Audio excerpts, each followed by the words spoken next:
A blessed day to everyone, and our devotion for today is found in the book of Numbers, the fourth book of the Old Testament, chapter 2, verses 1 to 7. And it says, Arrangement of the camp. The Lord spoke to Moses and Aaron, saying, The people of Israel shall camp each by his own standard, with the banner of their fathers' houses. They shall camp facing the tent of meeting on every side.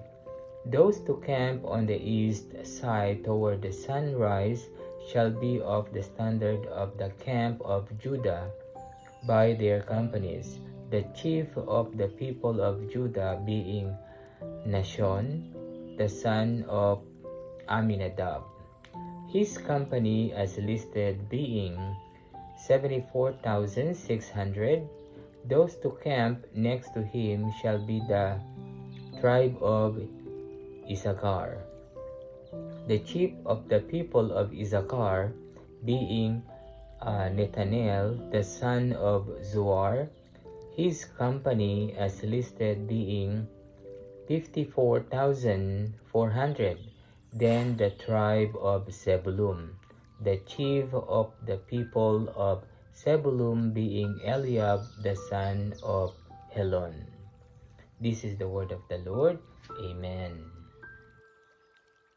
Good morning, everyone. My devotion for today is from Numbers chapter 2, verse 8 to 14. His division numbers 57,400, all the men assigned to the camp of Judah. According to their divisions, number 186,400, they will set out first. On the south will be divisions of the camp of Reuben under their standards. The leader of the people of Reuben is Elisur, son of Shedeur. His division numbers 46,500. The tribe of Simeon will camp next to them.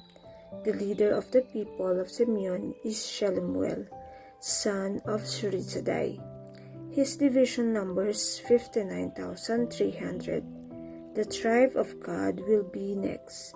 The leader of the people of Gad is Eliasaph, son of Duel. The word of the God. Amen.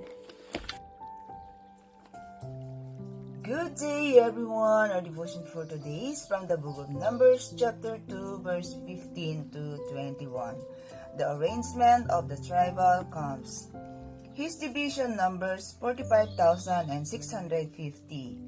All the men assigned to the camp of Reuben, according to their divisions, number 151,450. They will set out second. Then the tent of meeting and the camp of the Levites will set out in the middle of the camps. They will set out in the same order as they encamp, each in his own place under his standard. On the west will be the divisions of the camp of Ephraim, under their standard. The leader of the people of Ephraim is Elishama, son of Amihud. His division numbers 40,500. The tribe of Manasseh will be next to them. The leader of the people of Manasseh is Gamaliel, son of Pedisur. His division numbers 32,200. Amen. A blessed day, everyone.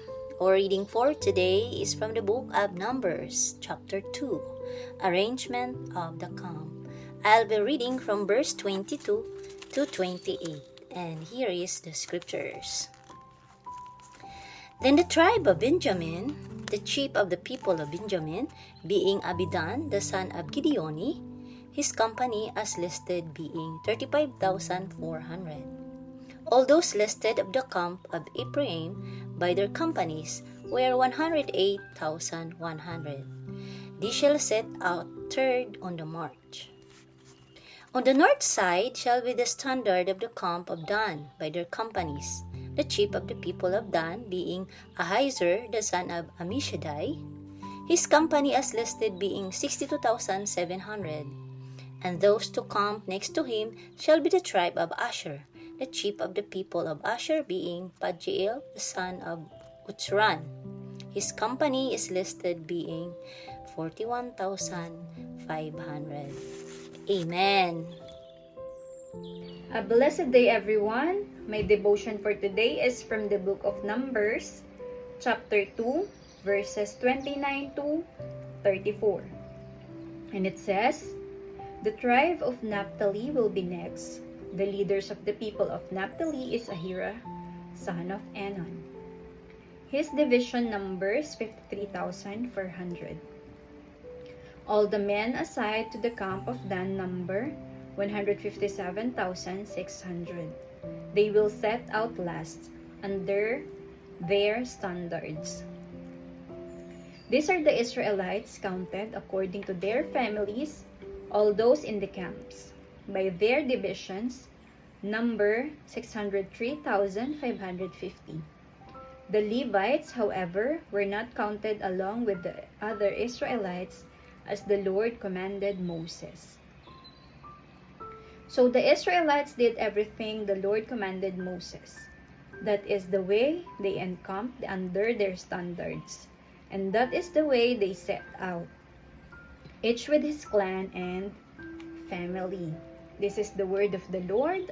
Amen.